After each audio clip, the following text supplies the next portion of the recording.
പരിശുദ്ധ ദൈവമാതാവിൻ്റെ വാങ്ങിപ്പ് പെരുന്നാളിനു വേണ്ടി ഒരുങ്ങുന്ന ദിനങ്ങളാണല്ലോ. അതിനുവേണ്ടി നോമ്പോടും പ്രാർത്ഥനയോടും കൂടി നാം ആയിരിക്കുന്ന ദിനങ്ങളാണല്ലോ. പരിശുദ്ധ ദൈവമാതാവിൻ്റെ മധ്യസ്ഥതയിൽ നാം അഭയം പ്രാപിക്കും. പലപ്പോഴും മധ്യസ്ഥതയിൽ അഭയം പ്രാപിക്കുക എന്ന് പറഞ്ഞാൽ എന്തെങ്കിലും ഈ ലോകപരമായ കാര്യങ്ങൾ പരിശുദ്ധന്മാരുടെയും ശുദ്ധിമതികളുടെയും മധ്യസ്ഥതയിൽ നേടിയെടുക്കുക എന്നത് മാത്രമാണ് പലപ്പോഴും പലർക്കും തോന്നുന്നത്. എന്നാൽ അതിൽ നിന്ന് വ്യത്യസ്തമായി അവരുടെ ജീവിതത്തിലെ നല്ല ഗുണങ്ങളെ, ജീവിത മാതൃകകളെ നമ്മുടെ ജീവിതത്തിൻ്റെ ഭാഗങ്ങളാക്കി മാറ്റുമ്പോഴാണ് ആ മധ്യസ്ഥത പൂർണ്ണമാകും. അപ്പോഴാണ് പരിശുദ്ധന്മാരും ശുദ്ധിമതികളും ഒക്കെ സന്തോഷിക്കുക. സ്വർഗം സന്തോഷിക്കുന്നത് ആ അനുഭവത്തിലാണ്.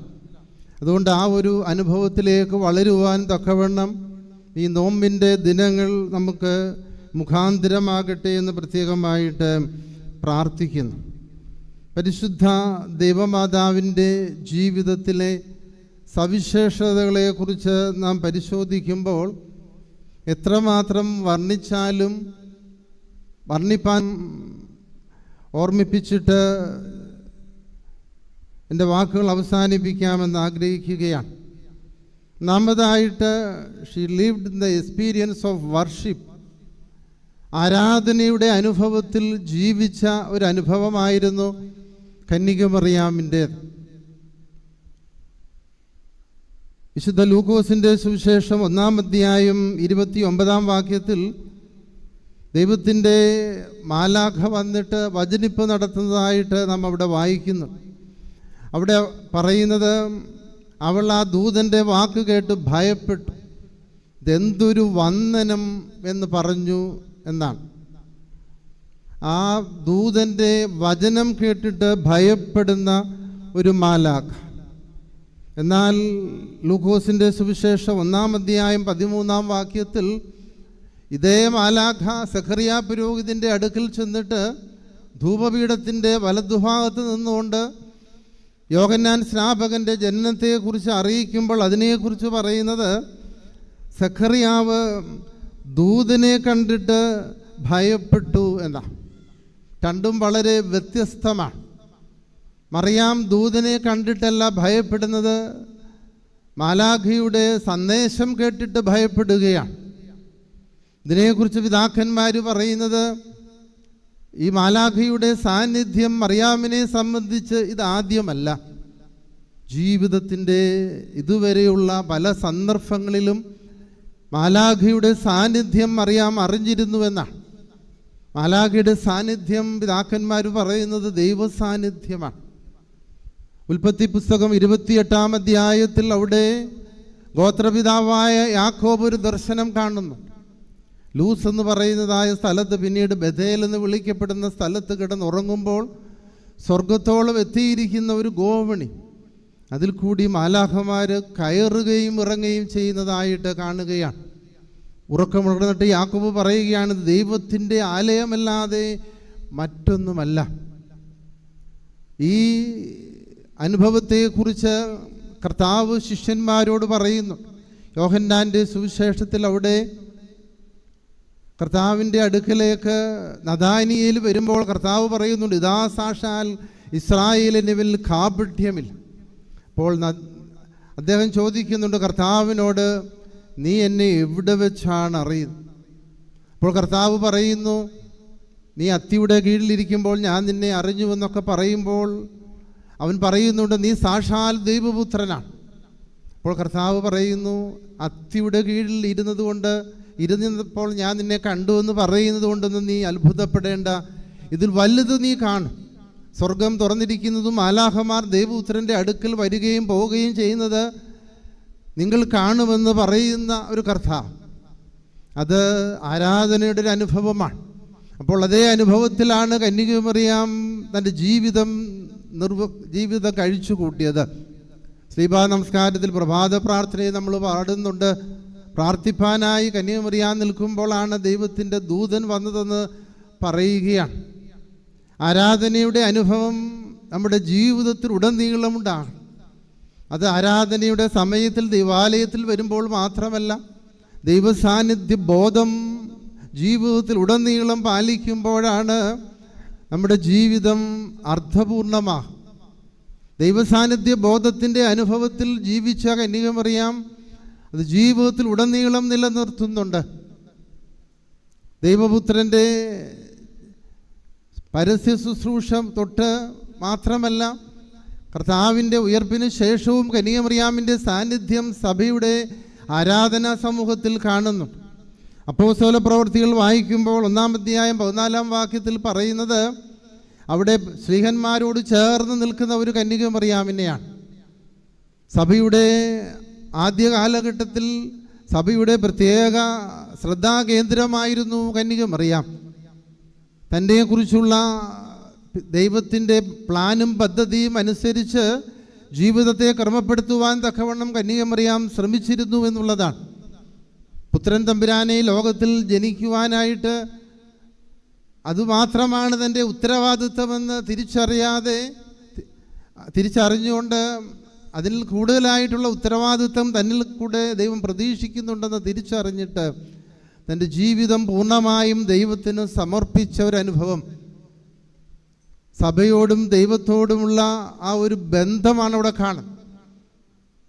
സഭയുടെ ആ വളർച്ചയുടെ കാലഘട്ടത്തിൽ മുൻപന്തിയിൽ നിന്നുകൊണ്ട് പ്രവർത്തിക്കുന്ന കന്യകമറിയാം എന്ത് വലിയ ഒരു ഉത്തരവാദിത്വമാണ് കന്യകമറിയാം നിർവഹിക്കുന്നത്. ദൈവത്തെ ലോകത്തിന് കൊടുത്ത ജീവിതം ദൈവീക അനുഭവത്തിൽ ജീവിക്കുകയാണ്.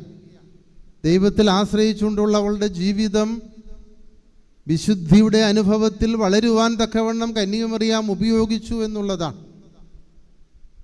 ദൈവം ഇറങ്ങി വസിക്കണമെങ്കിൽ, വിശുദ്ധനായ ദൈവം കന്യകമറിയാമിൽ ഇറങ്ങി വസിക്കണമെങ്കിൽ എത്ര വലിയ വിശുദ്ധ അനുഭവമായിരുന്നു എന്നുള്ളത് നാം ചിന്തിക്കണം. കർത്താവ് പറയുന്നു, ഞാൻ വിശുദ്ധനാകിയാൽ നിങ്ങളും വിശുദ്ധരായിരിപ്പീൻ. വിശുദ്ധരാകുവാനായിട്ട് നാമും വിളിക്കപ്പെട്ടവരാണ്.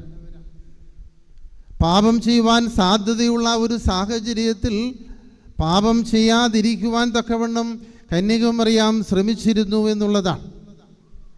ക്രൈസ്തവ സമൂഹത്തിൽ 3 രീതിയിലാണ് പരിശുദ്ധന്മാരെ കാണുന്നത്. 3 വിഭാഗങ്ങളുണ്ട്.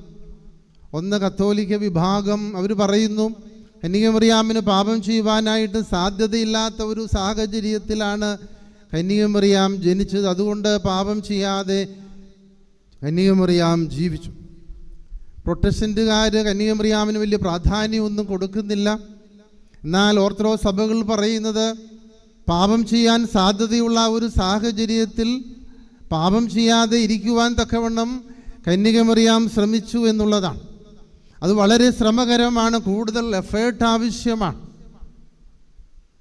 യഹോവയായ ദൈവം കായനോട് പറയുന്നുണ്ട്, പാപം വാതിൽക്കൽ കിടക്കുന്നു, അതിൻ്റെ ആഗ്രഹം നിന്നിലേക്കാവുന്നു, നീയോ അതിനെ കീഴടക്കണം. നമ്മുടെ ചുറ്റും പാപം ചെയ്യാനുള്ള സാധ്യതകളുണ്ട്. ആ പാപം ചെയ്യാനുള്ള സാധ്യതയുള്ള സാഹചര്യത്തിൽ പാപം ചെയ്യാതെ ഇരിക്കുവാൻ തക്കവണ്ണം സാധിക്കുക എന്നുള്ളതാണ്. അതാണ് കന്യകമറിയാം ചെയ്തത്. അതുകൊണ്ടാണ് വിശുദ്ധനായ ദൈവം കന്യകമറിയാമിൽ ഇറങ്ങി വസിച്ചത്. കന്യകമറിയാം അത്രമാത്രം തന്നെ ദൈവത്തിനു വേണ്ടി വിശുദ്ധമായി കാത്തു സൂക്ഷിച്ചു. നമ്മയൊക്കെ ദൈവം വിളിച്ചിരിക്കുന്നത് ഈ ഒരു അനുഭവത്തിലാണ്.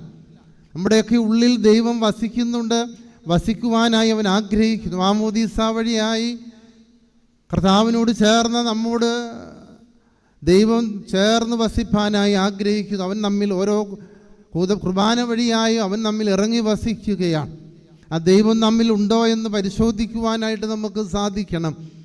പാപം ചെയ്യാനുള്ള സാധ്യതകൾ തിരിച്ചറിഞ്ഞ് അതിൽ നിന്ന് മാറി ജീവിക്കുമ്പോഴാണ് ജീവിതത്തിന് അർത്ഥമുണ്ടാകും. കന്യകമറിയാം ആ അനുഭവത്തിൽ ജീവിച്ചു. എന്നാലും ജീവിതത്തിൽ കഷ്ടതകൾ നിറഞ്ഞതായ ഒരു അനുഭവമായി ഈ ലോക ജീവിതത്തിൽ ആയിരുന്നപ്പോൾ ഉണ്ടായതായ കഷ്ടങ്ങളും നഷ്ടങ്ങളും പ്രയാസങ്ങളും പ്രതികൂലതകളും ഒക്കെ അതിനെ വിജയകരമായി നേരിട്ട ഒരു ജീവിതമായിരുന്നു കന്യകമറിയാമിൻ്റേത്. നിരാശയുടെ ഒരു അനുഭവമോ ഒരു വാക്കുകളോ കന്യകമറിയാമിൽ നിന്നും പുറപ്പെട്ടില്ല. ദൈവത്തെ ഈ ലോകത്തിന് നൽകുവാൻ തക്കവണ്ണം സമർപ്പിതമായ ജീവിതത്തിൽ കാണുന്നത് ദൈവത്തിൻ്റെ മാലാഖയുടെ ദൂത് ലഭിച്ച അന്ന് മുതൽ ഈ ലോകജീവിതം അവസാനിക്കുന്നതുവരെയും ശിമിയോൻ പറയുന്നത് പോലെ വാളിൻ്റെ അനുഭവമാണ്. ഒരു വിശുദ്ധൻ പറയുന്നത് കാൽവറിയിലെ ക്രിസ്തു അവിടെ പാനപാത്രം കുടിക്കുന്നു. ആ അനുഭവം ഏറെക്കുറെ അനുഭവിച്ച ഒരു ജീവിതമാണ് കന്യകമറിയാമിൻ്റേതെന്നാണ്. എൻ്റെ പുത്രനോട് എപ്പോഴും ചേർന്ന് നിൽക്കുന്ന മറിയം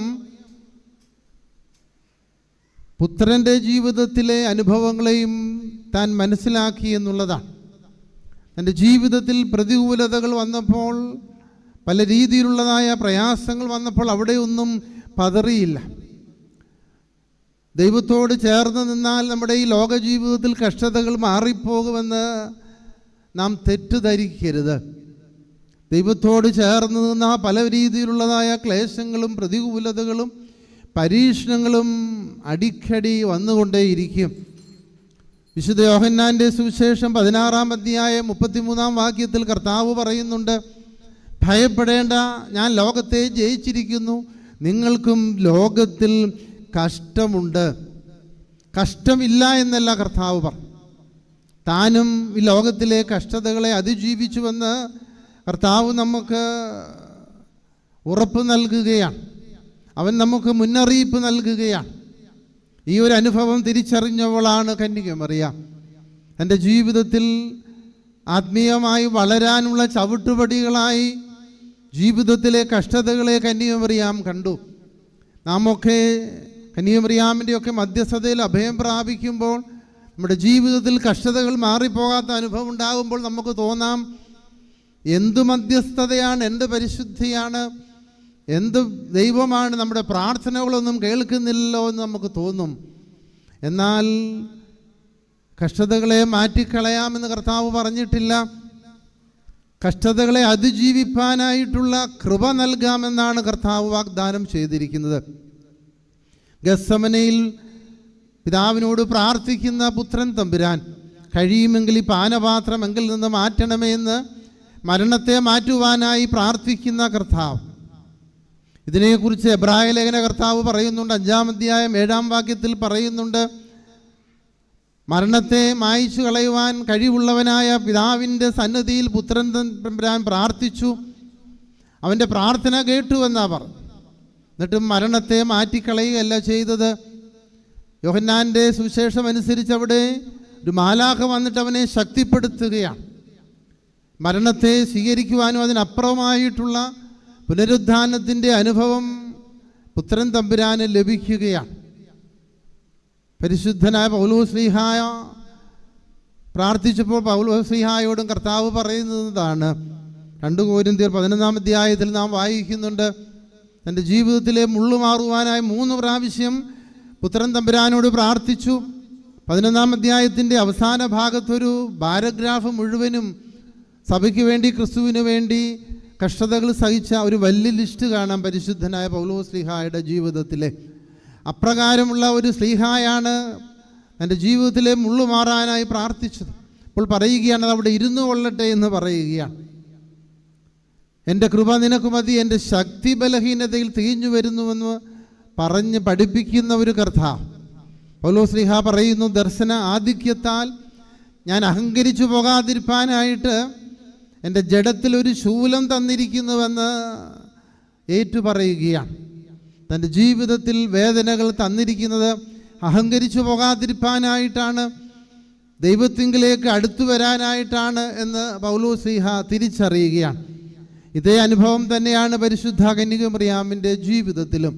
അതുകൊണ്ട് നമ്മുടെയൊക്കെ ജീവിതത്തിൽ വേദനകൾ വരുമ്പോൾ, പ്രയാസങ്ങൾ, പ്രതിസന്ധികൾ വരുമ്പോൾ, നമ്മുടെ പ്രതീക്ഷയ്ക്ക് അപ്പുറമായി എന്തെങ്കിലുമൊക്കെ സംഭവിക്കുമ്പോൾ നിരാശപ്പെടാതെ ഇതെൻ്റെ ജീവിതത്തിൻ്റെ ആത്മീയ വളർച്ചയ്ക്ക് വേണ്ടി ദൈവം നൽകുന്നതാണെന്ന് മനസ്സിലാക്കി സന്തോഷത്തോടെ അതിനെ സ്വീകരിപ്പാനായിട്ട് സാധിക്കണം.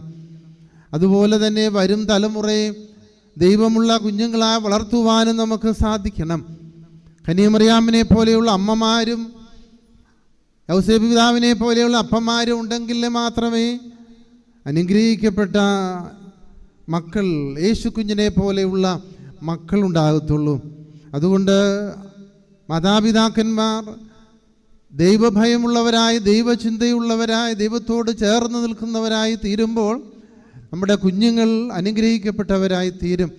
അപ്രകാരം നമ്മുടെ ജീവിതം ദൈവത്തിന് കൊള്ളാവുന്ന ഒരു കാഴ്ചയായി തീരുവാൻ തക്കവണ്ണം പരിശുദ്ധ ദൈവമാതാവിൻ്റെ മധ്യസ്ഥത നമുക്ക് മുഖാന്തരമാകട്ടെ. പെരുന്നാൾ ആഘോഷം ഇടയാക്കട്ടെ എന്ന് ആശംസിച്ചുകൊണ്ട് പ്രാർത്ഥിച്ചുകൊണ്ട് വാക്കുകളെ ചുരുക്കുന്നു. ദൈവം നമ്മെ ഓരോരുത്തരെയും വാഴ്ത്തി അനുഗ്രഹിക്കും.